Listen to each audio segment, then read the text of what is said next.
الحكيم رب اشرح لي صدري ويسر لي أمري واحلل عقدة من لساني يفقه قولي رب يسر ولا تعسر رب يتمم بخير وبعد. Alhamdulillah, namanya kita panjatkan syukur kepada Allah Subhanahu wa taala dapat sama-sama kita berkumpul pada pagi ini, dan ini sambungan kepada majlis bacaan Al-Jawahir Al-Lu'lu'iyah fi syarhi Arba'in An-Nawawiyah karangan Al-Imam Al-Jurdani radhiyallahu ta'ala anhu, yang kita sambung daripada pengajian Ramadan yang lalu. Sekarang kita dah masuk pada hadis yang ke berapa hadis? Hadis yang ke-6, iaitu hadis berkenaan dengan innal halala bayyinun wa innal harama bayyinun, dan masuk pada syarahan kalau bagi kitab cetakan Darul Minhaj pada muka surat 1/64, az-zunub katin man waqa'a fihi qada. Kata musannif rahimahullahu ta'ala, wa nafa'ana bi'ulumihima wa ulumi masyaikhina fid darain amin amin ya rabbal alamin. Dosa ini seperti at-tin, maksudnya seperti tanah. Man waqa'a fihi qada, siapa yang terkena padanya maka dia akan tenggelam. Wa hukiya an Hishamin, dihikayatkan daripada Sayyidina Hisham, annahu qala kuntu amshi khalfal Ala. Daripada Sayyidina Hisham, kata beliau, saya berjalan di belakang Al-Ala, yakni Al-Ala ibnu Ziyad Al-Adawi. Dan Hisham di sini adalah Hisham ibnu Hassan Ar-Rawi. Fakana yatawaqqa at-tin, kana yatawaqqa at-tina, beliau sangat berjaga daripada terkena dengan tin, iaitu tanah. Fadafa'ahu insanun fawaqa'at rijlahu fit tin faqadahu. Jadi satu hari ada seorang menolak beliau, yakni Sayyidina Ala ibn Ziyad Al-Adawi, sehingga kakinya terkena dengan tanah dan qadahu. Qada maksudnya dia macam apa ni, terlekatlah begitu. Falamma wasala ila al-bab qala li ra'aita ya Hisham.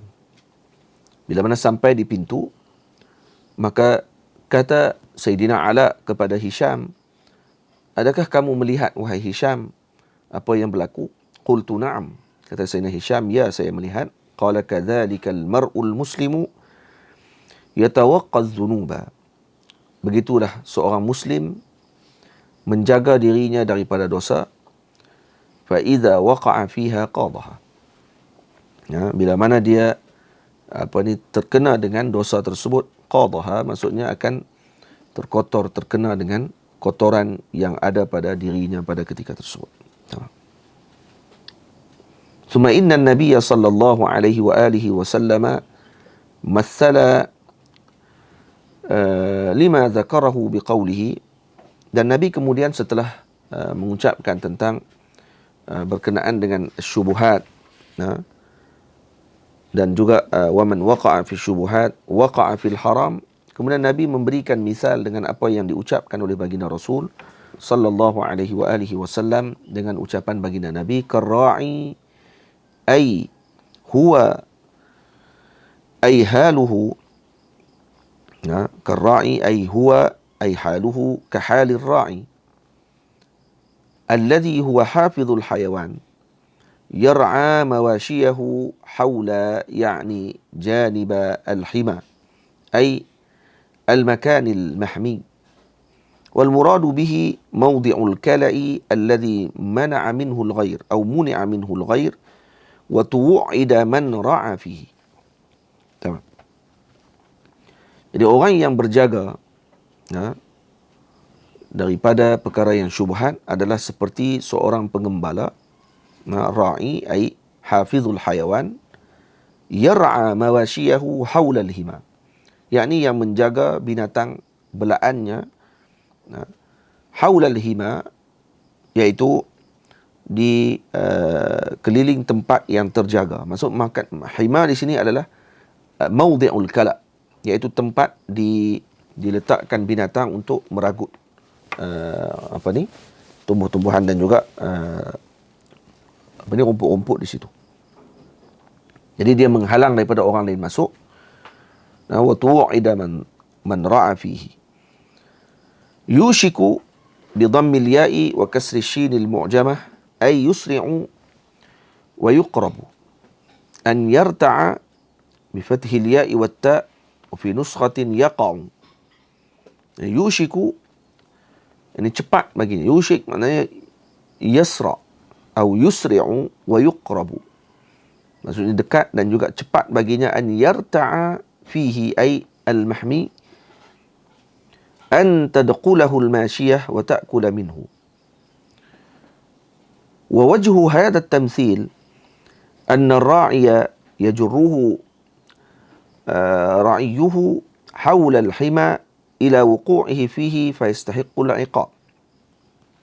فكذلك المكثر من الشبهات ينجر إلى فعل الحرام فيستحق العقاب بسبب ذلك أو فيستحق العقاب بسبب ذلك.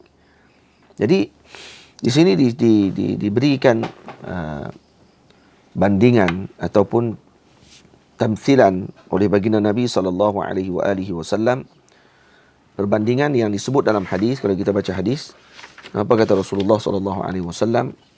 Innal halala bayyinun wa innal harama bayyinun wa bainahuma umurun mushtabihatun la ya'lamuhunna katsirun minan nas faman ittaqa asy-syubuhat faqad istabra'a li dinihi wa 'irdihi wa man waqa'a fi asy-syubuhat waqa'a fil haram. Siapa yang terlibat dengan yang syubhat, maka dia terlibat dengan yang haram. Karra'i yar'a hawla al-hima yushiku an yarta'a fihi. Jadi seperti seorang ra'i, yakni penjaga binatang yang menjaga binatangnya di tempat yang terlarang ataupun dekat sempadan kawasan yang dilarang.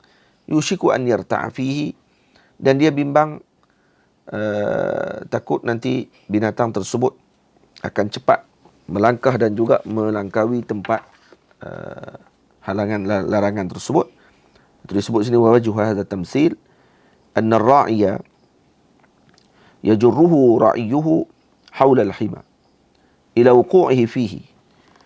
Jadi dia menjaga daripada masuknya binatang yang dia bela tadi ke dalam kawasan yang terlarang dan menyebabkan dia akan dikenakan dengan hukuman. Begitu jugalah dengan orang yang membanyakkan perkara syubhat, maka dia sebenarnya telah mempercepatkan dirinya untuk melakukan perkara yang haram, maka akan menyebabkan dia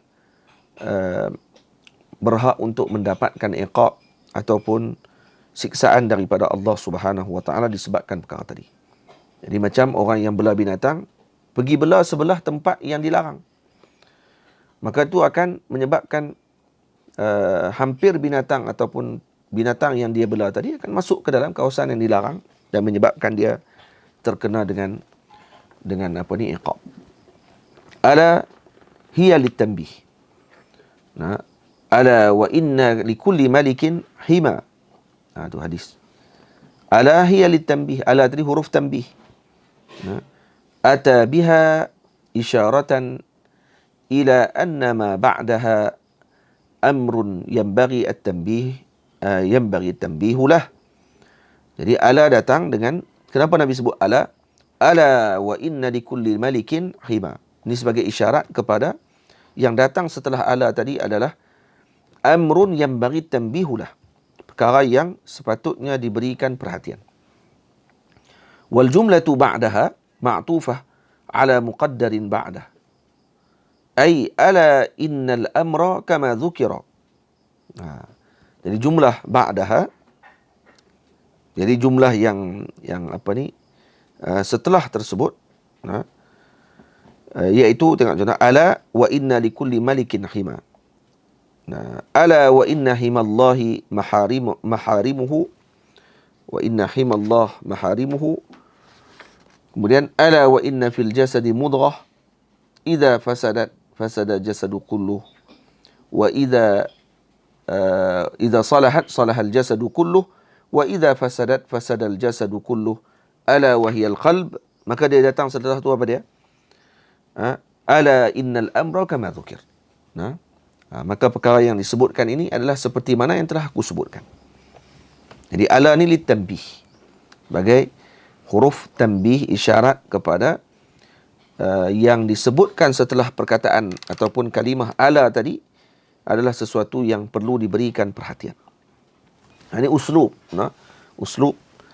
Dan baginda Nabi SAW adalah Sayyidul Arab, dan Nabi yang menghidupkan kembali bahasa Sayyidina Ismail alaihissalam. Dan baginda Rasul SAW adalah orang yang paling fasih dalam ucapannya dengan lughatid dad. Maka ucapan yang diucapkan oleh Nabi ini diambil oleh para ahli lughah, dan semua orang-orang yang melihat dengan ucapan Nabi akan mengambil faedah daripada semua sudut. Bukan pada fiqh, bukan pada usulnya sahaja, tapi juga pada lughah dan juga pada semua apa yang diucapkan oleh baginda Rasul sallallahu alaihi wasallam. Wa inna likulli malikin bikasril lami min mulukil Arab. Malik maknanya adalah raja daripada raja-raja Arab. Malik maksudnya raja.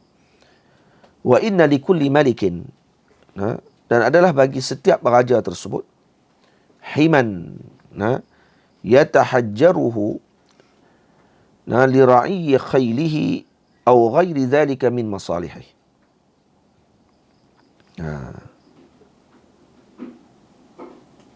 Jadi di sini setiap raja dia ada kawasan larangannya, yang telah dia letakkan sempadan untuk menjaga kuda dan juga apa sahaja yang berkait dengan maslahah dirinya dan juga maslahah pemerintahannya. Wa yuqi'ul 'uqubata 'ala man daqalah, dan akan terkena dengan uqubah siapa yang masuk ke dalam kawasan larangan tersebut. Wa man ihtata li nafsihi la yaqrubu minhu khawfan min al-wuqu' fihi. Maka orang yang berjaga-jaga, dia tak akan menghampiri kawasan larangan tersebut. Kerana ni kawasan raja. Dia ada sempadannya. Ditulis hak milik sultan, hak milik raja. Maka pergi dekat dengan situ, kemudian dia termasuk dalam tu, maka akan menyebabkan dia terkena dengan hukuman. Dan ini misal kepada orang yang menghampiri sempadan yang telah diletakkan oleh Allah. Allah dah letakkan sempadannya. Sempadan itulah seperti bandingan dengan syubhat yang boleh menyebabkan orang tadi akan wuqu' fil haram, hampir masuk ke dalam tempat yang haram. Wa min dhalika ma hukiya anna Kulayban kana idza marra bi mar'an wa a'jabahu hamahu. Diceritakan bahawa Kulayb, bila mana dia berjalan di satu tempat yang mar'a, maksud kalak, ini kawasan tempat belaan binatang seperti padang ragut yang besar tu, wa ajabahu, dan dia nak dengan perkara tersebut dan dia suka dengan tempat tadi, hamahu, maka dia akan buat sempadan. Baik, macam mana sempadan yang diletakkan oleh Kulayb? Wa alamatu dhalika an ya'khudha jarwan fayaqta'u udhunahu wa dhanbah wa dhanabah wa yatrukuhu fi dhalika al-makani yanbahu. Fa idza sami'at al-'arab nabahahu tajannabat dhalika al-mar'a khawfan min husul al-'uqubati lahum. Jadi alamat ini kawasan yang dimiliki oleh Kulayb. Ini adalah malik min malikil Arab, raja daripada raja-raja Arab. Kalau dia suka dengan satu tempat, maka dia akan tanda kawasan tu dia punya. Macam mana dia tanda? Dia akan ambil seekor anak anjing, jarwan, kemudian dia akan potong telinga anjing tadi dan juga ekor anjing tadi sebagai yang panggil tanda. Maka ditinggalkan anjing tadi di tempat tersebut, dan anjing tadi akan sentiasa menyalak. Bila mana didengar oleh Arab menyalakkan anjing tersebut, maka mereka akan lari jauh daripada tempat salakan tadi, kerana tahu ini adalah kawasannya Kulaib. Itu sebagai tanda. Kenapa? Kerana takut nanti kena uqubah. Maksudnya berdekat dengan kawasan anjing bunyi suara tadi. Kerana anjing menyalakkan jauh juga dengar suara dia. Maka sejauh itulah mereka akan jauh daripada bunyi salakan anjing tadi. Ini sebagai misal kata mereka mengamalkan perkara tersebut dan Nabi SAW memberikan misal dengan apa yang dilihat oleh Arab sendiri pada ketika itu. Ala wa inna himallahi maharimahu. Maharimuhu. Ay ma'asihi allati harramaha. Nah, sesungguhnya kawasan larangannya Allah adalah yang diharamkan oleh Allah. Apa yang diharamkan oleh Allah? Ay ma'asihi allati harramaha. Iaitu maksiat yang diharamkan oleh Allah. Faman dakhala himahu birtikabi syai'in minal ma'asi. Sesiapa yang masuk ke dalam kawasan larangan dengan melakukan sesuatu daripada maksiat tersebut, faqad istahaqqal 'uqubata. Maka dilayakkan baginya untuk mendapatkan uqubah ataupun siksaan atau perkara yang tidak baik. Wa man qarabahu yushiku an yaqa'a fihi. Sesiapa yang menghampiri kawasan tersebut pula dibimbangi dia akan masuk dengan cepat ke dalam tempat yang dilarang tersebut ataupun melakukan perkara yang dilarang tadi. Makna di sini orang yang wara' dia akan meninggalkan sesuatu yang diharamkan oleh Allah Ta'ala dan dia juga akan meninggalkan perkara yang syubuhat. Kenapa? Kerana dia menghampiri kepada yang haram. Fayambaghi lil'aqil an yataba'ada 'anil muharramati kullat taba'udi. Ya. Jadi yataba'ad kullat taba'ud. Hendaklah seorang yang berakal menjauhkan daripada perkara yang haram dengan sungguh-sungguh menjauhkan perkara tersebut. Yani dengan sebenar-benar kejauhan. Wa an yaj'ala bainahu wa bainaha hajizan. Dan dijadikan di antara dia dengan perkara yang haram itu ada penghalang. Ada dinding. Khaufan minal wuqu'i fiha fatahullu alaihi al-uqubatu. Maka akan menyebabkan dia akan terkena dengan uqubah kalau kata dia terlibat dengan perkara haram tersebut. Jadi diletakkan dinding penghalang di antara dirinya dengan yang haram. Hukiya 'anil Junaid nafa'ana Allah Ta'ala bihi.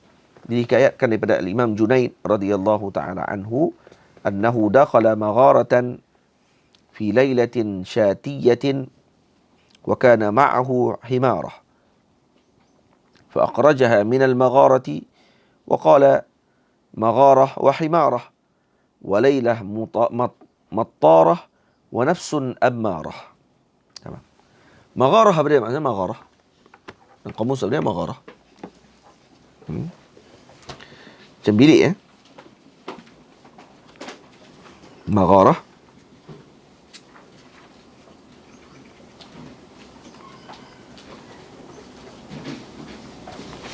Gua. Magharah kawasan gua. Jadi magharah biasanya adalah kahfun tabi'i. Gua yang semula jadi.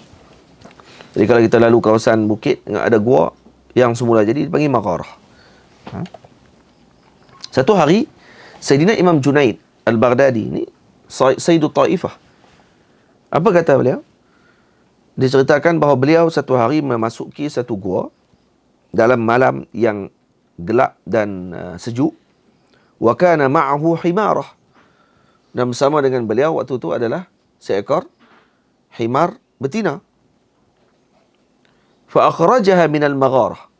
Sayyidina Al-Imam Junaid mengeluarkan himar tadi daripada gua tadi. Apa kata Sayyidina Imam Junaid? Magharatun wa himarah. Lailatun mattarah wa nafsun ammarah. Apa makna dia? Gua dan kemudian ada himar betina. Kemudian di malam yang mattarah, yang hujan turun dan kemudian sejuk, wa nafsun ammarah, dan ada nafsu yang jahat. Apa maknanya? Tak mau mengelakkan, nak mengelakkan daripada berlakunya perkara yang syubhat. Nah, bila ada himar betina dalam tu, takut nanti bimbang akan berlaku perkara yang diharamkan oleh Allah Ta'ala. Apa dia? Bersetubuh dengan binatang. Ha? Kalau Imam Junaid yang merupakan wali min awliya illahi ta'ala pun berhati-hati dengan perkara tersebut, mengelakkan daripada perkara tadi, apatah lagi orang yang tidak terselamat daripada perkara tersebut. Berlaku no, kisah perkara-perkara ni berlaku. Berlaku perkara macam ni. Ada seorang soleh tapi dia tidak faqih. Dia tak kahwin. Dia ceritakan, dia tak kahwin. Dia bela seekor himar betina. Bila orang tanya kepada dia, kenapa tak kahwin? Dia tahu apa nak kahwin, dia kata ada himar betina. Apa dia maksud dia? Jadi, kalau dia nak puas nafsu dia, dia akan bersetubuh dengan himar tu. Dengan himar betina tadi. Orang kata, kamu tak tahu kan benda tu haram? Menangis dia lepas tu, kata dia, saya tak tahu kata benda tu haram. Menangis dia sungguh-sungguh. Rupanya dia tak tahu. Dia ingat boleh. Dah tak ada orang perempuan tak mau nak kahwin, dengan binatang pun boleh lah. Buat dengan himar tu. Dia orang baik, orang soleh. Hanya bertaubat dia kepada Allah Subhanahu Wa Taala. Nah, berarti Imam Junaid kata apa tadi? Magharatun wa himarah, wa lailatun mattarah, wa nafsun ammarah. Semua ni kena hati-hati. Maksudnya dielakkan daripada perkara yang syubhat.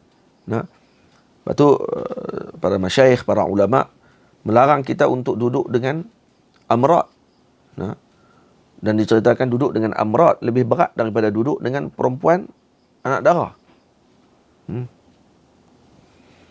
Duduk dalam satu bilik dengan amrat. Amrat iaitu anak muda yang orang panggil apa, yang wajahnya tidak berbulu.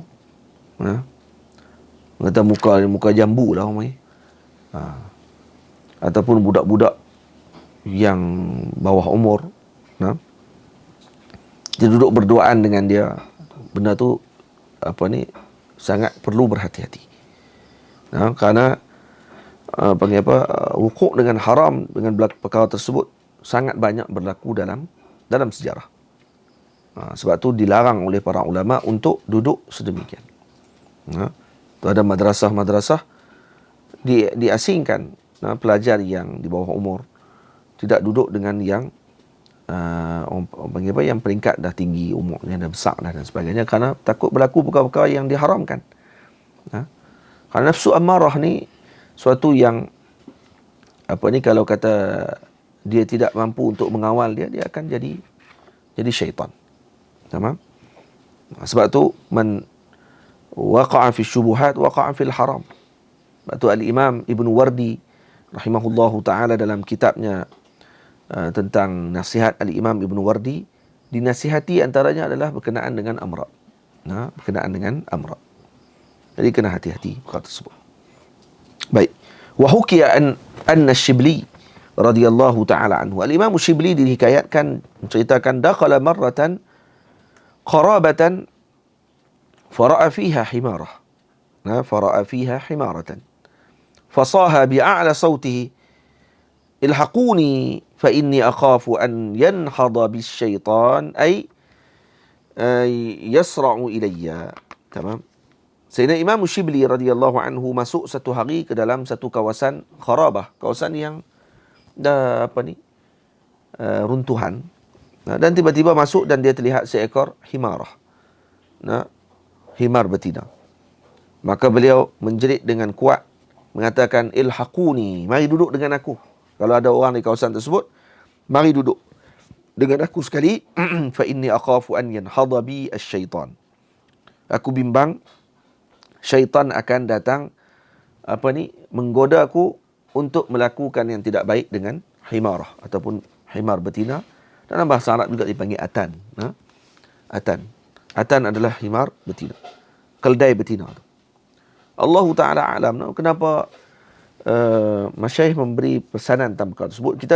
Bukan disebut di sini kata Imam Junaid dengan Imam Shibli teringin nak buat dengan binatang tadi. Tak, sebenarnya para awliya Allah Subhanahu Wa Ta'ala mereka nak beri teguran kepada orang ramai. Kalau semisal kami pun bimbang dengan perkara yang berkait dengan amarah bisu' ni, apatah lagi kalian. Nah, orang yang tidak melalui riadah sufiyah, yang tidak melalui jalan tarbiyah sufi, maksudnya lebih bahaya daripada kami yang telah melalui jalan tersebut. Kalau kami pun berjaga dengan perkara tadi, kamu lebih utama. Itu maksud dia. Bukan nak kata saya pun teringin dengan khimar. Tak. Nah. Dan mereka nak bagi tahu kepada kita bahawa apa? Benda-benda yang macam ni jangan diambil ringan. Sebab tu ada orang bela anjing besar. Nah, perempuan tak kahwin, bela anjing besar. Tujuan dia untuk apa? Setubuh dengan anjing. Dan ni setubuh dengan binatang ni dah jadi penyakit dalam umat. Setubuh dengan binatang. La haula wala quwwata illa billahil aliyyil azim. Sebab tu kena tak ada benda yang lain melainkan perlu untuk kita elakkan daripada tempat syubhat. Dan kalau duduk sorang-sorang, kita akan buat benda yang haram. Jangan duduk sorang-sorang. Keluar, duduk dengan orang ramai. Nah, yang asyik duduk sorang-sorang je. Duduk dalam bilik sorang-sorang. Pegang handset pula kat tangan. Zaman lah lagi, zaman syaitan. Nah. Kemudian maksudnya elakkan daripada tempat-tempat yang boleh menyebabkan berlakunya fitnah dan juga boleh berlakunya perkara yang haram pada diri kita. Itu maksud dia. Jadi, ala wa inna fil jasadi mudghah. Nah, ala inna wa inna fil jasadi mudghatan. Nah, mudghah nak i'rab apa ni? Mudghah. Hafiz. I'rab apa? Khabar inna Hafiz. Baca elok-elok.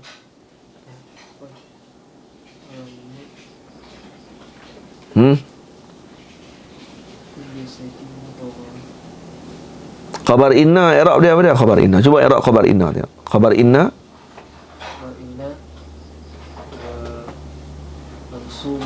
Khabar inna mansub.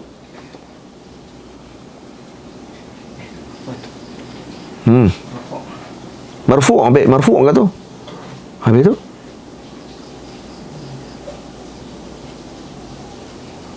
Siapa nak jawab?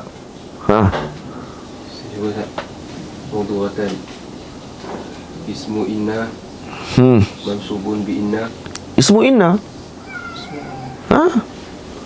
Wa inna fil jasadi mudghatan. Ismu inna mansubun. Ay qit'atan atau qit'ata lahmin saghiratin.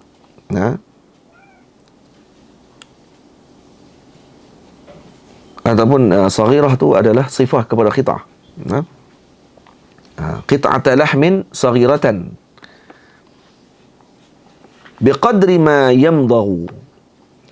Jadi mudghah maksudnya pada satu qit'ah, satu cebisan daging sekadar gigitan kita. Sekadar kunyahan kita. Ala wa inna fil jasadi mudghah. Idza salahat bi fathil lam salahat. Tak baca saluhat, salahat. Ay bil imani wal ilmi wal irfan. Iaitu dengan iman, dengan ilm, dengan irfan. Salahal jasadu kulluhu. Ay bil ikhlasi fil a'mali lil malikid dayyan. Maksudnya kalau baiknya mudghah tadi, qit'atul lahmin saghirah tadi, kalau baiknya daging tersebut, iaitu baiklah seluruh anggotanya. Dengan apa? Kalau baik tadi baik dengan apa? Baik dengan iman, baik dengan ilmu, dengan irfan, dan kalau maka akan baiklah seluruh anggota tersebut dengan apa? Dengan ikhlas dan amal kerana Malikid Dayyan, yakni Allah Subhanahu wa taala. Wa idza fasadat fathhi sin ay bil juhudi wal kufran. Kalau dia rosak dengan juhud dan kufran, yakni menolak daripada mengikuti jalan Allah, fasadal jasadu kulluhu ay bil fujuri wal isyan. Maka akan rosaklah seluruh tubuhnya dengan kejahatan dan isyan. Al-fujur biasanya terlibat dengan dosa kemaluan.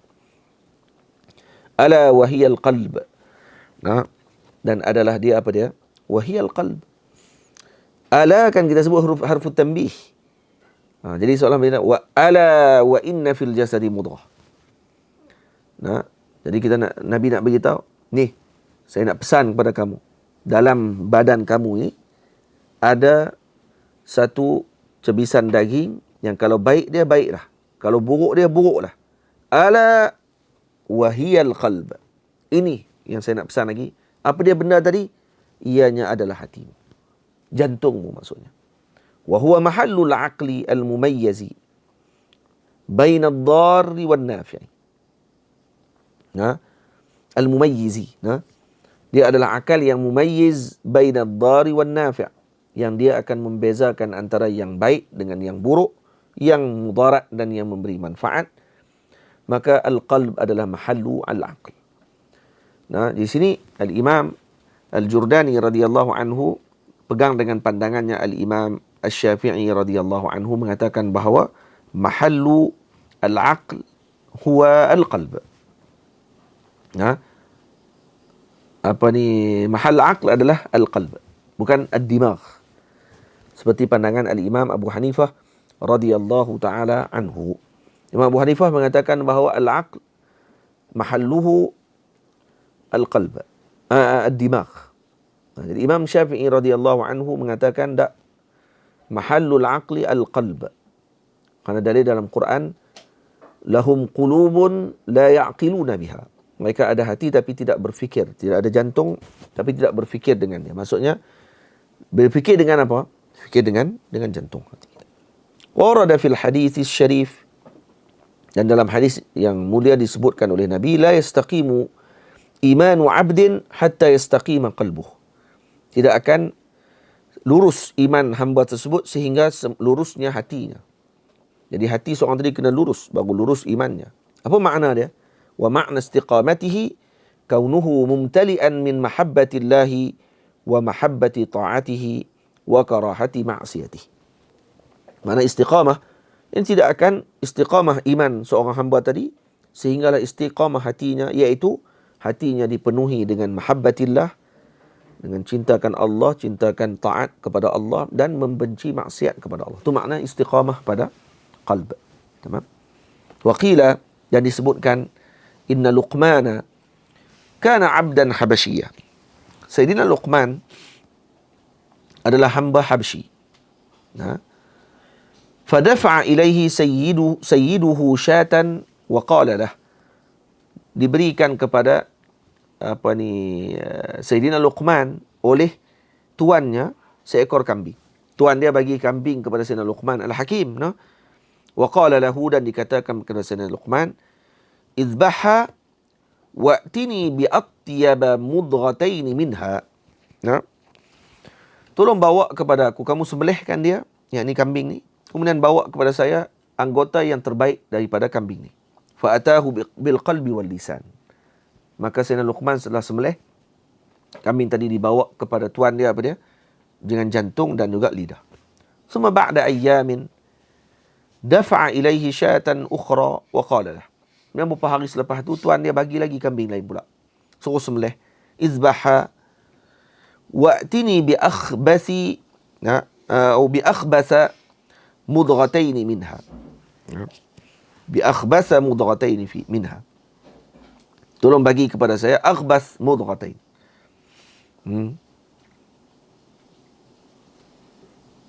Akhbasa ke akhbasi? Sebab apa? Ya. Betul? Dia mudhaf. Ustaz baca silap tadi.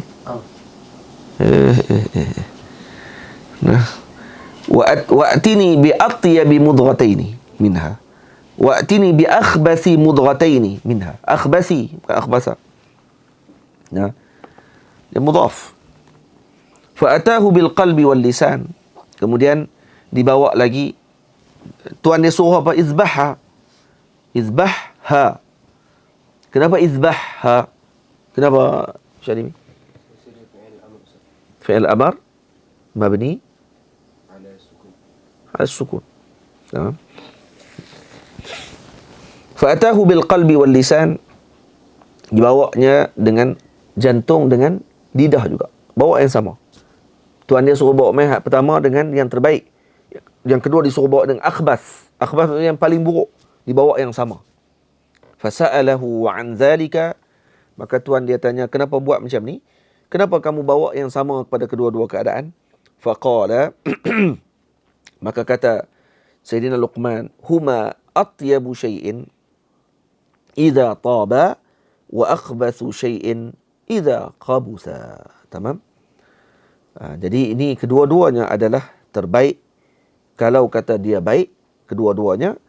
Wa akhbathu syai'in idza khabutha, dan kalau buruk kedua-duanya maka buruklah yang lain. Maksudnya anggota tubuh tu akan buruk kalau buruk kedua-duanya. Maksudnya perkara ni dilihat dengan dua perkara tersebut, sama ada lidah ataupun dengan hati kita. Dan kadang lidah kita adalah sesuatu yang menunjukkan di dalam hati kita. Itu disebutkan oleh Akhtal, apa kata dia? Innal kalama la fil fuadi wa innama ju'ila al-lisanu 'ala al-fuadi dalila. Innal kalama la fil fuadi wa innama. Jadi al-kalam fil fuadi wa innama ju'ila al-lisan 'ala al-fuadi dalila. Jadi lidah ni dijadikan oleh Allah Subhanahu wa taala sebagai dalil kepada fuad. Ni qalb kita. Kadang-kadang yang diucapkan oleh lidah kita, yang itulah dalam hati kita. Karena itu hati-hati, dan moga-moga Allah Ta'ala sentiasa menjaga dan memberikan kebaikan kepada kita semua. InsyaAllah esok kita sambung lagi. Tak habis lagi hadis ni. Syarahannya tak habis lagi. Ada 9 umurin biha salahul qalbi. Ada 9 perkara yang akan menyebabkan hati kita akan jadi baik. Dan athar aklil haram, kesan makan makanan yang haram dan sebagainya, nanti akan disebutkan pada hadis, pada pembicaraan esok pagi insya-Allah taala setelah subuh, macam waktu ni lah, lebih kurang dalam pukul 7:30 setiap hari, kecuali waktu yang kita akan maklumkan semula, kata tidak ada pengajian kerana mungkin kita keluar dan sebagainya. Nah, itu baru kita akan maklumkan semula. Tapi kalau kita ada di zawiyah ni, kita akan terus menjalankan majlis bacaan kitab ni berterusan setiap pagi. Kalau tidak ada aral melintang, setiap pagi kita akan laksanakan bacaan kitab ini. Dalam masa lebih kurang dalam setengah jam, 45 minit gitu je lah. Wa sallallahu ala sayyidina Muhammad wa ala alihi wa sahbihi ajma'in walhamdulillahi rabbil alamin. Allahumma salli afdalas salat أسعد المخلوقات كسيدنا محمد وعلى آله وصحبه وسلم عدد معلوماتك ومداد كلماتك كلما كالذاكرون وغفل عن ذكرك الغافلون.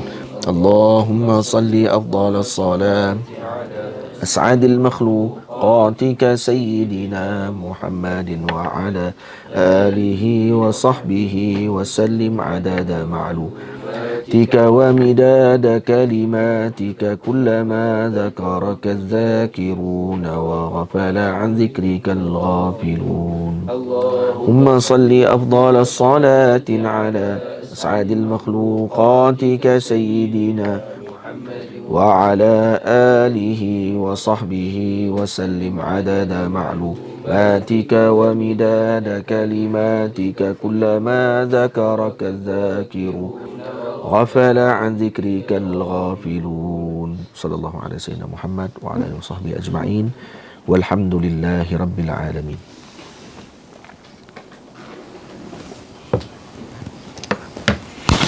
Berapa orang ikut? Satu lebih.